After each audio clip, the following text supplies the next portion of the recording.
আজ রথের মেলায় বৃষ্টি হবে না, তাই কখনো হয়? বৃষ্টি হচ্ছে, আবার সুন্দর হয়ে যাচ্ছে আকাশটা, আবার মেঘ করছে, আবার ঝিরিঝিরি বৃষ্টি পড়ছে।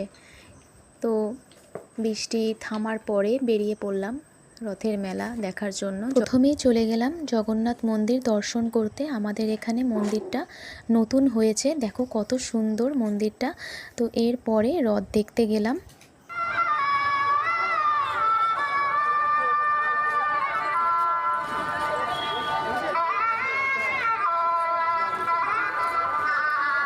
দেখো রথটা এতটুকু টেনে নেওয়া হয়েছে, আর এই যে জগন্নাথ মন্দিরের চূড়া দেখা যাচ্ছে।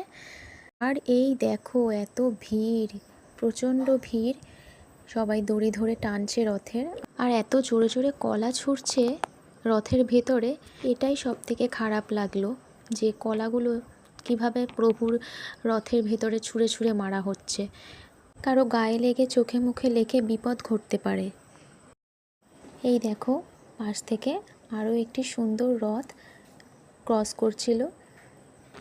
প্রভুকে দর্শন করাতে পারলাম না সামনে থেকে, কারণ প্রচণ্ড ভিড় ছিল। সামনে গিয়ে প্রণাম করেছি আর তোমাদের দূর থেকেই দেখালাম। তো চলে এলাম মেলার ভেতরে একটু মেয়েকে দেখাতে। খুব কাদা ছিল, এই কাদার মধ্যেই পা টিপে টিপে যেতে হলো মেলার ভেতরে।